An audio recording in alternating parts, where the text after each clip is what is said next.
கர்த்தருக்கு ஸ்தோத்திரம். கிறிஸ்துவுக்குள் பிரியமானவர்களே, நம்முடைய கர்த்தரும் இரட்சகருமாயிருக்கிற இயேசு கிறிஸ்துவின் நாமத்தினாலே உங்கள் எல்லாருக்கும் எங்கள் அன்பின் வாழ்த்துக்களை தெரிவித்துக் கொள்கிறோம். சத்தியத்தை அறிவோம் என்னும் இந்த தொடரின் மூலம் உங்கள் எல்லாரையும் சந்திப்பதில் மிக்க மகிழ்ச்சி. இந்த நாளிலும் தற்பிரியனாயிராதே என்னும் தலைப்பிலே நாம் தியானிக்கவிருக்கிறோம்.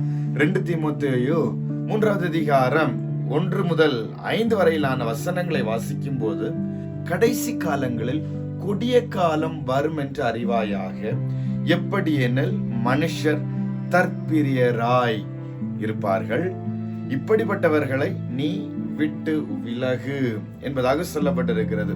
பிரியமானவர்களே, இன்றைய உலகம் எப்படி அனைவரையும் வழி நடத்துகிறது என்று பார்த்தால், உன்னை நேசி, உனக்காக நீயே வாழ், உன் சந்தோஷமே முக்கியம் என்று பலர் ஆலோசனை கூறுகிறார்கள். ஆனால் நம்முடைய கர்த்தருடைய பரிசுத்த வேதாகமம் என்ன சொல்லுகிறது என்றால், தற்பிரியராயிராதே, இப்படிப்பட்டவர்களை நீ விட்டு விலகு என்று தெளிவாக எச்சரிக்கிறது. தற்பிரியன் யார்? தற்பிரியவன் என்றவன் தன்னையே அதிகமாய் நேசிப்பவன். அதாவது எல்லாவற்றிற்கும் தன்னுடைய சுகத்தை, தன்னுடைய விருப்பம், புகழ் ஆகியவைகளுக்கு முதலிடம் கொடுத்து வாழ்பவன். ஆனால் கர்த்தருடைய பரிசுத்த வேதாகமம் முதலாம் பிரதான கற்பனையாக நமக்கு கட்டளையிடுகிறது, உன் தேவனாகிய கர்த்தரிடத்தில் உன் முழு இருதயத்தோடும், உன் முழு ஆத்துமாவோடும், உன் முழு மனதோடும் அன்பு கூர்வாயாக என்பதாக. எனவே முதலிடம் தேவனுக்கே சேர வேண்டியது. ஆனால் தற்பிரியன் அந்த இடத்தை தனக்கே எடுத்துக் கொள்ளுகிறான். ஆகையால் இது தேவனுக்கு எதிரான கொடிய பாவம். தற்பிரியம் நம்மை எங்கே கொண்டு செல்லுகிறது என்று பார்க்கிற பொழுது, முதலாவது, இந்த தற்பிரியம் என்பது சாத்தானின் குணாதிசயம் என்பதை நாம் அறிந்து கொள்ள வேண்டும். ஏனெனில், நான் மேகங்களுக்கு மேலாக உன்னதங்களில் ஏறுவேன், நான் உன்னதமானவருக்கு ஒப்பாவேன் என்று சொன்ன சாத்தான் தற்பிரியனாய் இருந்ததினால் பரலோகத்திலிருந்து வீழ்ந்தான். அதுபோலவே ஏதேன் தோட்டத்தில் ஆதாமும் ஏவாளும் தேவனுடைய கட்டளையை விட தங்களுடைய சுய விருப்பத்திற்கு இடம் கொடுத்ததினாலே பாவம் இந்த உலகத்திற்குள் பிரவேசித்தது. இவ்வாறு தற்பிரியம் நம்மை தேவனிடத்திலிருந்து பிரிக்கிறது, மேலும் குடும்ப உறவுகளை அழிக்கிறது, அத்தோடு ஆவிக்குரிய வாழ்க்கையை வறண்டு போக செய்கிறது. இறுதியாக மற்றவர்கள் மேல் அன்பு கூறவும் நம் இருதயத்திலே இடமில்லாமல் போகிறது. ஆனால் நம்முடைய கர்த்தராகிய இயேசு கிறிஸ்து என்ன செய்தார் பாருங்கள். இயேசு கிறிஸ்துவோ தற்பிரியத்திற்கு நேர் எதிரான வாழ்க்கையை வாழ்ந்தார். ஏனென்றால் அவர் தேவனுடைய ரூபமாயிருந்தும் தம்மை தாமே வெறுமையாக்கினார். அதோடு அடிமையின் ரூபம் எடுத்தார். மட்டுமல்ல, சிலுவையின் மரண பரியந்தமும் கீழ்ப்படிந்தவராகி தம்மை தாமே தாழ்த்தினார்.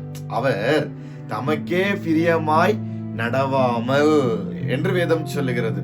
அவர் நமக்காக தம்மையே பலியாய் ஒப்பு கொடுத்தார். நம்மை அன்பு கூர்ந்து தேவனுக்கு சுகந்த வாசனையான காணிக்கையாக தம்மை அர்ப்பணித்தார். பிரியமானவர்களே, இன்னும் கர்த்தருடைய தாசனாகிய மோசேயை பாருங்கள். தற்பிரியத்தை வெறுத்த தேவ மனிதன் மோசே பார்வோனுடைய குமாரத்தின் மகன். ஆகவே ஐஸ்வர்யம், அதிகாரம், இன்னும் சுகபோகம் எல்லாமே அவனுக்கு கை எட்டும் தூரத்தில் இருந்திருக்கலாம்.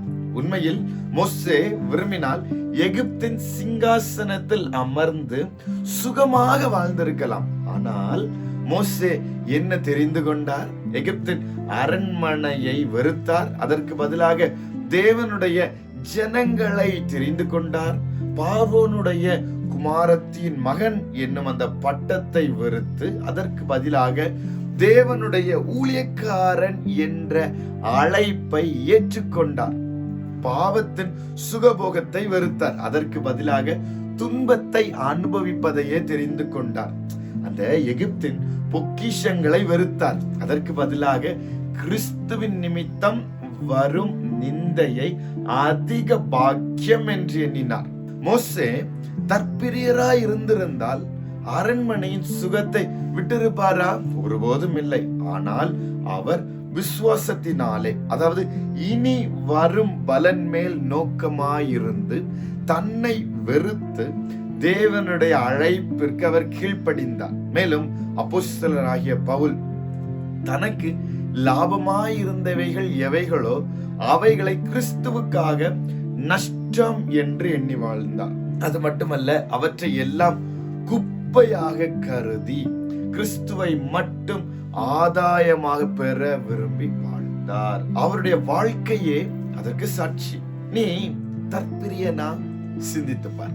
எல்லா காரியங்களிலும் எனக்கு என்ன லாபம் என்று முதலில் யோசிக்கிறாயா? தேவனுடைய சித்தத்தை விட உன் சித்தம் முக்கியம் என்று நினைக்கிறாயா? மற்றவர்களின் தேவைகளை விட உன் தேவையை முதலிடமாய் வைக்கிறாயா? ஜெப நேரத்தையும் வேத வாசிப்பையும் விட உன் சுக வாழ்க்கை முக்கியம் என்று எண்ணுகிறாயா? அல்லது மோசேயை போல உலக சுகங்களை வெறுக்க தயாரா? பவுலை போல எல்லாவற்றையும் குப்பையாக எண்ணி கிறிஸ்துவை மட்டும் ஆதாயமாக பெற விரும்புகிறாயா? நாம் என்ன செய்ய வேண்டும்? ஒருவன் கர்த்தராகிய இயேசு கிறிஸ்துவை பின்பற்ற விரும்பினால் முதலாவதாக அவன் தன்னை தான் வெறுக்க வேண்டும். பின்பு தனக்கு கொடுக்கப்பட்ட சிலுவையை அனுதினமும் எடுத்துக்கொண்டு அவரை பின்பற்ற வேண்டும்.